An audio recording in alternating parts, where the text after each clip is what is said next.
Bagaimana jika kekacauan yang kita alami itu akibat dari keengganan kita untuk segera mengambil keputusan?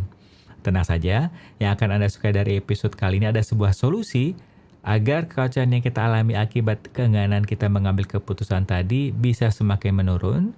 Tentunya level stres kita juga akan semakin menurun dan keberlimpahan pun akan segera bermunculan.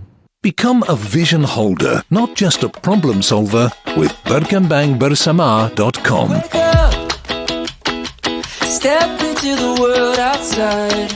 The future never looks so bright. Can't you hear it calling us?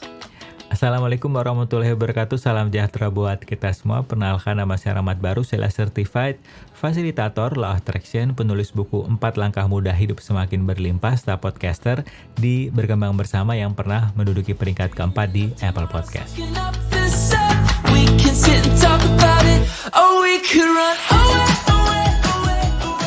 Jessica Chastain adalah seorang aktris yang pernah mendapatkan Golden Globe sebagai aktris terbaik dan pernah juga dia masuk ke 100 besar orang berpengaruh di majalah Time di tahun 2012. Ketika diwawancarai mengenai awal karirnya, dia bercerita saat audisi mobilnya diderek. Karena saat itu dia tinggal di Sacramento dan audisinya ada di San Francisco, itu lalu lintasnya terkenal sangat-sangat padat. Karena sudah mepet, dia parkir dan lupa membayar parkir di mesin parkir otomatis. Saat ditanya rasanya oleh pewawancara bagaimana dia harus audisi dan kemudian harus mengambil mobil di tempat penampungan mobil-mobil yang diderek, jawabannya adalah happy. Kenapa? Karena ternyata dia dipanggil untuk audisi lanjutan di sore hari, yang malah akan repot saat dia sudah kembali ke Sacramento sesaat sudah audisi di pagi hari tadi. Ternyata ada hikmah di balik peristiwa diderek mobilnya. Nah, bagaimana kalau kekacauan di kehidupan kita akibat dari keengganan kita untuk segera mengambil keputusan? Misalnya SIM kita mati dan kemudian ada razia dan kemudian kita ditilang, hal tersebut dari tidaknya kita segera mengambil keputusan untuk memperpanjang.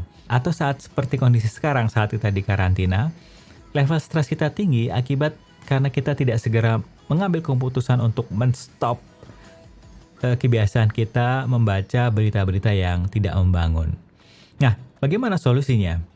Cara yang bisa Anda pertimbangkan adalah tetap mengambil keputusan. Kita enggan mengambil keputusan karena ada elemen salah dan benar yang ditentukan oleh masyarakat. Bagaimana jika tidak ada salah yang benar, yang adalah benar dan belum benar? Contohnya, jadi ketika saya kuliah dulu, saya secara 2 tahun berturut-turut gagal saat melamar untuk magang di sebuah perusahaan. Jadi saya ingin kuliah, namun ingin mendapatkan uang jajan tambahan. Namun secara 2 tahun berturut-turut saya mencoba untuk melamar, gagal terus.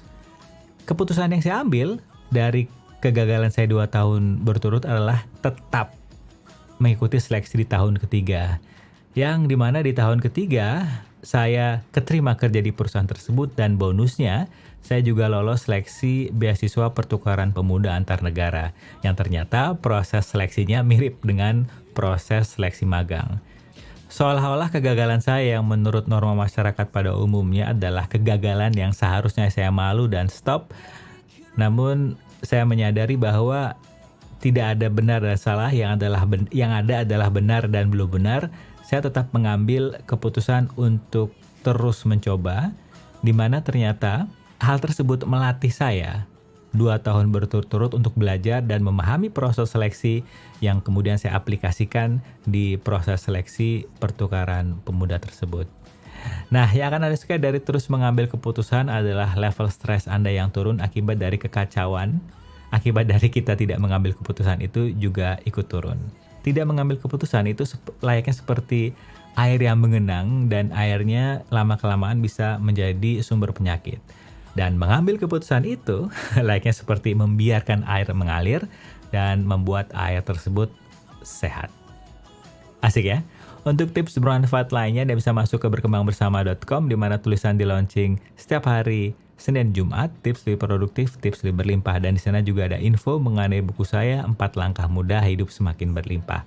Sedangkan tips berbentuk audio yang bisa Anda download free, Anda dengarkan di mana saya, kapan saja, sedang ngapain aja. Episode terbaru ada di berkembangbersama.com.